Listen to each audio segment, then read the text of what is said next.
Bon, déjà, beaucoup de monde est tombé sur ce film. J'ai vu passer beaucoup de choses sur Twitter, YouTube ou Twitch. Il faut dire que les critiques ne sont pas très élogieuses à son sujet. Oui, bon, je sais, j'ai pas d'amis. J'ai pas d'amis, papeta, sera petit, papeta. Ta gueule! J'ai pas tellement envie de faire cette vidéo pour tirer sur l'ambulance, surtout qu'à la base, je suis très bon public. C'est hyper rare que je sorte déçu d'une séance de cinéma. Je tiens également à rappeler que tout le monde a le droit d'avoir son propre avis et que vous avez absolument le droit d'aimer ce film, il n'y a pas de problème. À la base, je ne voulais même pas aller le voir, mais bon, j'ai eu l'occasion d'y aller avec des potes et donc je me suis dit, pourquoi pas. Je vais devenir le nouvel empereur de Chine. Aussi, je ne voulais pas spécialement que ce soit la première vidéo de ma chaîne, alors je vais essayer de vous donner rapidement mon avis en tant que spectateur lambda. Je ne me définis absolument pas comme cinéphile, c'est pas moi qui vais vous apporter plein d'éléments cinématographiques. D'ailleurs, cette vidéo n'est pas une critique, considérez-la plutôt comme un retour d'expérience en tant que spectateur. Je vais essayer de faire le tour très rapidement et ce sera le mot d'ordre pour ce type de vidéo, où on parlera cinéma, mais aussi jeux vidéo par exemple. Plus tard sur la chaîne, je vais essayer aussi de vous donner pourquoi pas des vidéos sur le sport. Il y a le tournoi de destination en ce moment, il y a la Ligue des Champions qui revient. Je vais essayer d'être à peu près régulier sur le rythme de publication. Je vous avoue que cette critique sert plutôt à me faire les dents sur l'écriture et le montage. D'ailleurs, ça risque de pas être très quali du tout, je m'en excuse. Donc, Nous sommes en 50 avant Jésus-Christ. Toute la Gaule est occupée par les Romains. bla bla bla. L'impératrice de Chine est emprisonnée suite à un coup d'État, aidée par Grain de Maïs, un marchand phénicien, et sa fidèle guerrière Tatane. La princesse Fouilly s'enfuit en Gaule pour demander de l'aide à deux valeureux guerriers, Astérix et Obélix, dotés d'une force surhumaine grâce à leur potion magique. Nos deux inséparables Gaulois acceptent bien sûr de venir en aide à la princesse pour sauver sa mère et libérer son pays. Rassurez-moi, vous savez où c'est la Chine quand même?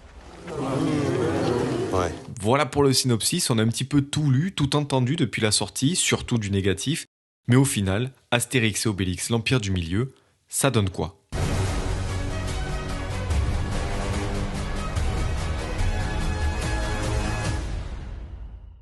Perso, je ne trouve pas le film très fou. J'ai pas spécialement passé un bon moment.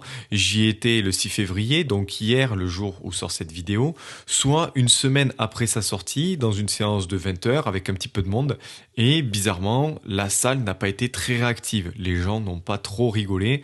Ça peut s'expliquer, les blagues sont vraiment pas folles. Oh la vache, mais c'est nul! Je suis désolé, je vais spoiler un petit peu, mais vous avez des blagues sur par exemple le recul de la potion magique en référence au vaccin contre le Covid-19. Il y a des messages sur les végétariens, Astérix qui veut manger des légumes, et du coup Obélix se moque de lui. C'est quoi, Obélix? On mange trop de viande. Qu'est-ce que tu veux manger d'autre, toi? Des légumes. Des légumes. Des légumes? Hein?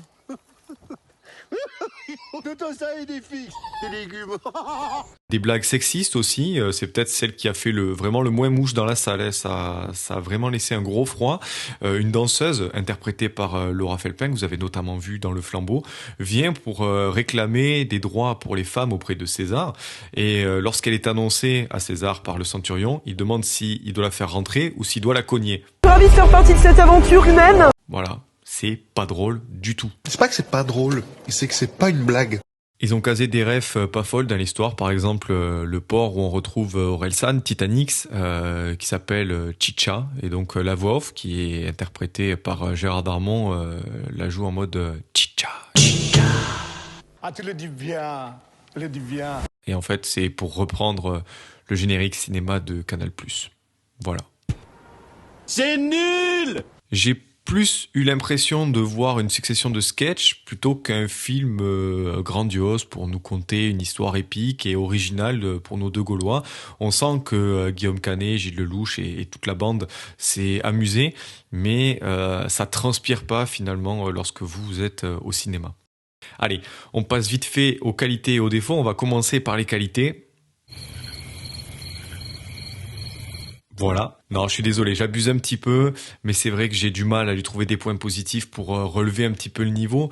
Il y a quand même Obélix, donc interprété par Gilles Lelouch, qui est pas mal du tout. Surtout que passé après Gérard Depardieu, qui est le seul acteur qui a joué le rôle d'Obélix au cinéma. Il y a Guillaume Briat qui a été l'interprète pour les films d'Alexandre Astier, mais au cinéma, il n'a été incarné que par une seule personne, c'est Depardieu, alors que Astérix, vous avez eu Clavier, vous avez Édouard Baird, vous avez aussi Clovis Cornillac, donc plusieurs acteurs qui ont pu passer par ce rôle.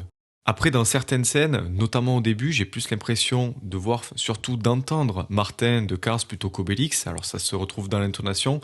Après, c'est normal, c'est Lelouch qui fait l'interprète de Martin en Cars. Mais ça peut être perturbant un petit peu pour ceux qui ont regardé cette série de dessins animés. Oh, c'est quoi ça? La glace à la pistache? Les points négatifs, maintenant, il y en a forcément un petit peu plus. Comme je le disais, le film est pas très drôle. Il y a peu de vannes qui font mouche. L'histoire est pas non plus très originale. Quand on voit ce qu'a pu produire, par exemple, Alexandre Astier, je reviens à son film Astérix et le secret de la potion magique. Le film souffre bien évidemment d'une grosse comparaison avec Astérix Mission Cléopâtre, mais le problème c'est qu'il y a quand même eu 2 films moyens moins qui sont passés avant lui, donc normalement ça aurait dû être beaucoup plus facile, et là finalement ça vient pas relever le niveau. C'est la piquette, Jack. Tu sais pas jouer, Jack. T'es mauvais. Il y a beaucoup trop de caméos aussi. Big Flo et Oli sont là pour 20 secondes. McFly et Carlito, pareil. On voit Angèle un petit peu plus. Mais clairement, si vous venez pour voir vos stars préférées, c'est pas la peine. Les effets spéciaux ne sont pas très réussis non plus. Il y a des fonds verts qui sont cramés à 15 bornes. Des vannes écrites avec la flemme des grands jours. Par exemple, on fait reprendre les paroles d'une chanson d'Angèle à Angèle pour son rôle de Falbala. Voilà, c'est pas fou non plus. Et puis Jonathan Cohen, grosse déception sur ce film parce qu'en fait j'ai plus l'impression de voir Marc en cosplay de Gaulois pour fêter la Janguille plutôt que un personnage original. Voilà, dans son jeu il y a rien qui fait la différence entre Marc et son perso. Je présume jamais qu'un homme ne voit pas parce qu'il est un... Et c'est là, tu l'as vu venir? Voilà. Tout ça pour le film français le plus cher de l'histoire, 65 millions d'euros. Non, mais non, je ne vais pas crier. J'ai juste envie de demander où est passé l'argent. En conclusion, pour moi, c'est pire qu'Astérix aux Jeux Olympiques, pire qu'Astérix au service de Sa Majesté. À 15 € la place de ciné pour les personnes qui ont plus de 26 ans ou plus de 24 ans selon les cinémas, ça vaut pas le coup. Même à 10 €, ça vaut pas le coup. Allez plutôt voir des films comme Babylone qui est un vrai régal. Il dure un petit peu plus longtemps, certes, mais vous passerez un vrai bon moment. Et là aussi, vous allez en prendre plein les yeux pendant la séance. Si jamais, dans un autre style, plutôt animation, Le Chapeauté est toujours à l'affiche près de chez vous, n'hésitez pas à y aller aussi parce que c'est un très bon film qui a été salué par la critique ces derniers temps. De notre côté, on va rester plutôt attentif sur ce qu'il se passe du côté des Trois Mousquetaires, première partie, donc d'Artagnan.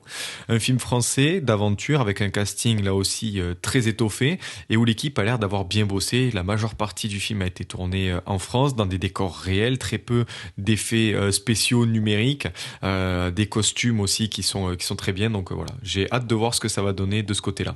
Encore une fois, désolé si le montage et le son ne sont pas au top, j'essaie de faire au mieux pour la prochaine fois. Sur ce, je vous laisse, à la prochaine, bisous à tous.